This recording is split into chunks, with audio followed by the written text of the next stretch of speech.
야트막한 산을 감아 흐르는 넓은 강. 그림은 달라도 배경이 비슷합니다.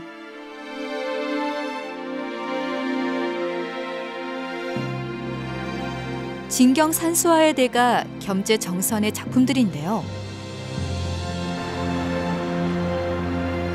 그가 자주 화폭에 담았던 아름다운 절경지. 한적하고 평화롭던 그림의 배경은 과연 어디일까요?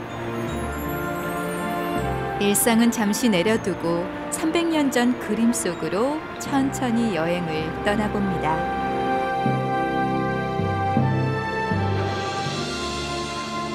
겸재정선 기념관. 겸재의 작품과 그의 작품 세계를 누구나 잘 알 수 있도록 전시해 놓은 국내 유일한 곳입니다.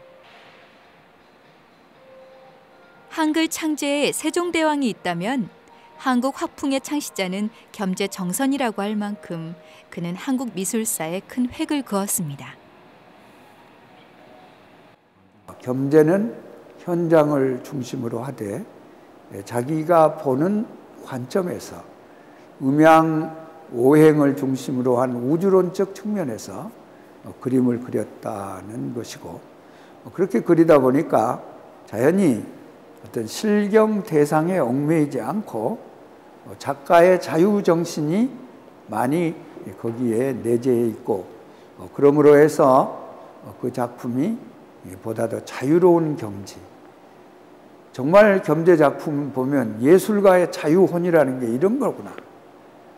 이런 우리가 전통적으로는 대상을 어떻게 잘 그리냐 거기에 얽매여 있는데, 현대화에 올수록 대상에서 해방돼서 자기의 것을 그렸습니다.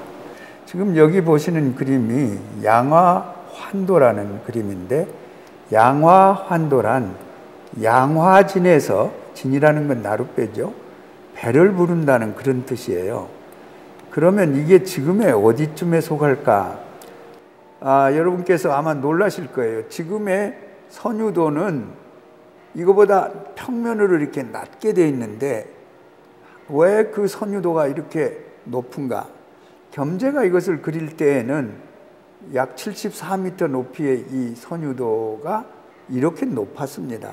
금성평사라는 그림입니다. 이 평사라는 것은 여기 보시듯이 평평한 모래벌이라 그런 뜻입니다. 이게 여기 산들이 보이는데 이 산이 선유도입니다. 아까 선유도 설명을 드렸는데 이게 선유도고, 여기 보이는 게 양화진입니다. 그래서 지금 현재 양화대교가 놓여 있는 게 이쪽쯤이라고 생각하시면 되겠고, 그 다음에 성산대교는 아마 이쯤 이렇게 됐습니다. 이것이 바로 300년 전 한강변의 모습입니다.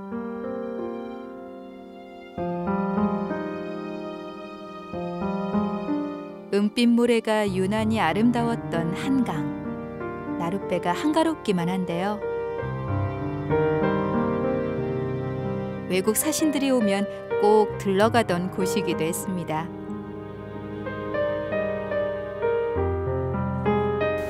그 버들고지나루 그 양화가 경치가 너무 좋고, 그 양화나루 가운데에 큰 섬, 그 선유도죠. 거기에 선유봉을 비롯해서 그 경치는 무척 좋았던 것이죠. 그러니까 겸재정선의 그림으로도 그것이 표현이 될 정도면은 얼마나 아름다웠던 것을 알 수 있느냐 이건데, 그러니까 양화나루, 버들고지나루까지 와가지고서 거기에서 그 구경을 시킨 거예요.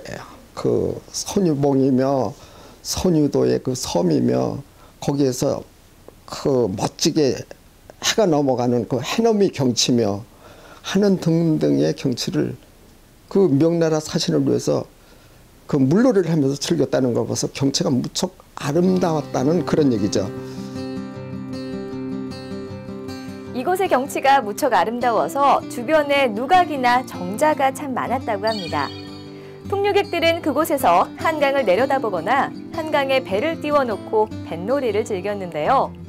왕위를 세종에게 양보했던 양녕대군도 여기에 영복정이라는 정자를 짓고 말년을 한가롭게 지냈다고 합니다.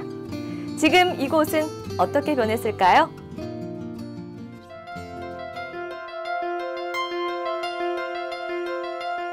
도심 한복판을 가르며 흘러가는 한강과 선유도의 모습입니다. 겸재 선생이 지금 이곳을 본다면 적잖이 놀라시겠지요? 신선이 놀다 갈 정도로 아름답다고 해서 선유봉이라고 이름이 붙여졌지만 지금 선유봉의 모습은 그 흔적조차 찾아볼 수 없습니다.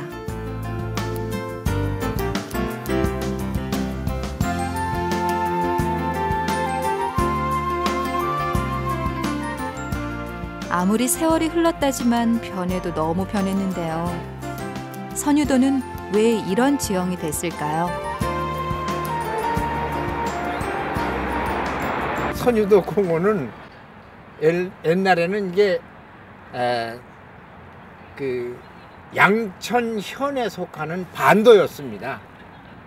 반도였는데 1925년에 홍수가 나가지고서 신락 같은 내가 남쪽에 있었는데 그것이 뻥 뚫려 가지고서 섬이 된 거예요. 이게 을축 대홍수가 일어났는데 그 홍수로 인해서 여의도가 물에 잠겼어요.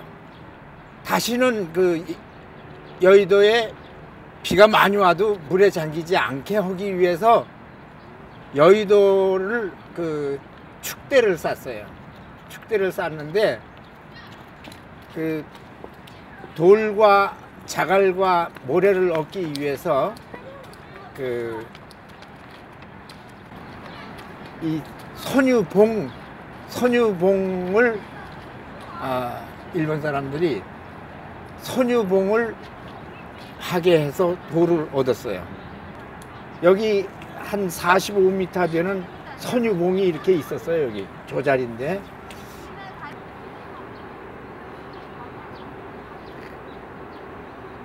명나라 사신 주지번은 경류 속에서도 조금도 움직이지 않는다는 뜻에서 지주라는 글자를 선유봉 암석에 새겼다고 합니다. 하지만 선유봉의 운명은 그와 같지 못했는데요. 일제강점기 시대 한강 치수 사업 명목으로 선유봉의 암석들이 마구 채취당한 것이죠. 시인과 화가들이 즐겨 찾던 선유봉의 정자만 자리를 옮겨 개축되었습니다. 그렇다면 선유봉에서 해체된 돌덩이들은 다 어디로 갔을까요? 여의도를 빙 둘러싸은 축대, 윤중로. 아름다운 선유봉은 하루아침에 축대가 됐습니다. 선유봉의 순환은 여기서 그치지 않았는데요.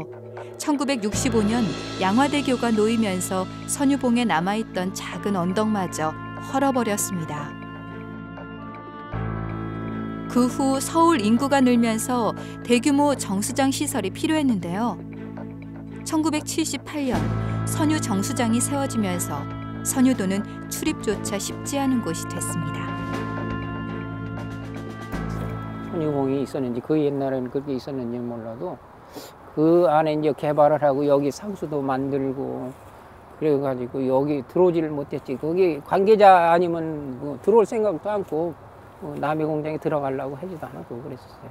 그래서 우리가 여기 나와서 고기 잡고 낚시질하고 할 때가 이게 좋았었는데 지금은 이제 전혀 그런 거 할 수도 없고 철렵이라 그러지. 놀러 온 해가지고 여기서 이제 속 걸어 놓고 고기 구워 먹고 뭐 닭들 가져와서 삶아 먹고 놀고 여기서 수영하고 그랬었는데 그때만 하도 여기에 이런 게 여긴 접근을 못 했고 여기 가면 이게 돌이 그냥 장마해져 가지고 이렇게 장마 지면은 다 이렇게 나왔어요.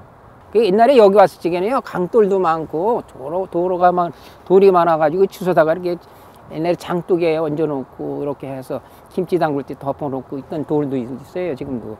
그리고 여기는 그때만 와도 우리가 옛날에는 고무신 운동화 그것뿐이 못 쓰었어요. 좋은 거 등산화 같은 거 없었고.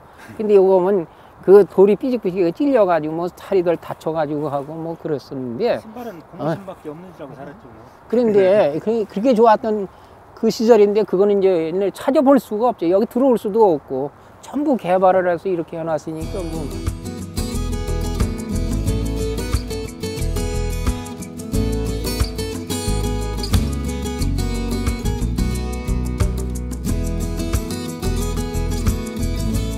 많은 사람들의 추억을 품은 채 오늘도 유유히 흘러가는 한강. 도시개발에 밀려 우린 더 이상 양화 강변의 절경을 볼 수 없게 됐습니다. 그 대신 한강은 다양한 해양, 레저 스포츠를 즐길 수 있는 역동적인 강으로 바뀌고 있는데요. 도시민들은 여기서 일상의 짐을 잠시 내려놓고 강을 벗삼아 휴식을 취합니다. 한강변을 달리는 자전거는 이제 전혀 낯선 풍경이 아니죠.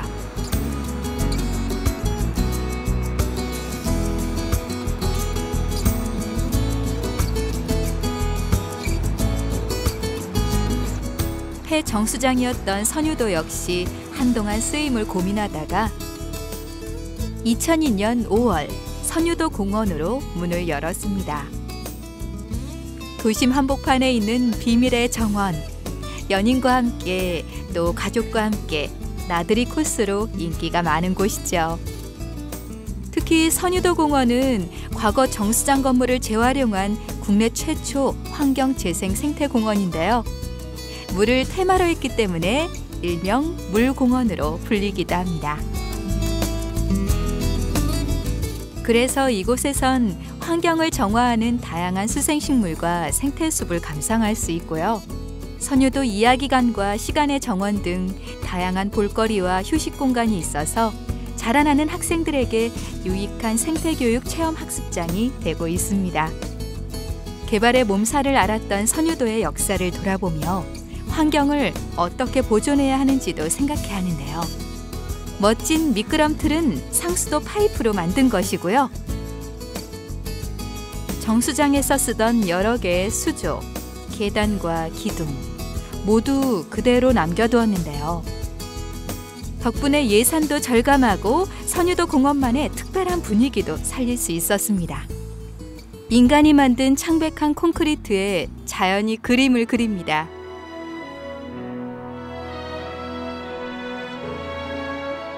조용히 생명을 불어넣고 발글에 얼굴을 붉히는 담쟁이 넝쿨. 이곳에는 상처를 치유하는 힘이 있습니다. 출사 장소로도 인기가 많은 곳인데요. 인간을 다독이는 자연의 위로를 카메라에 담아봅니다.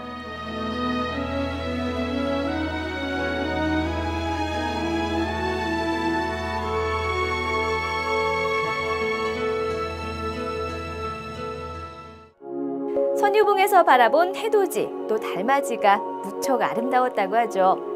겸재의 그림에서 그 말이 결코 헛된 말이 아니었다는 걸 알 수 있습니다. 아쉽게도 그 아름답던 선유봉은 사라졌지만 우리에겐 작은 비밀의 정원, 선유도가 있습니다. 가까운 선유도 공원에서 마음이 정화되는 기분, 여러분도 함께 느껴보시면 어떨까요?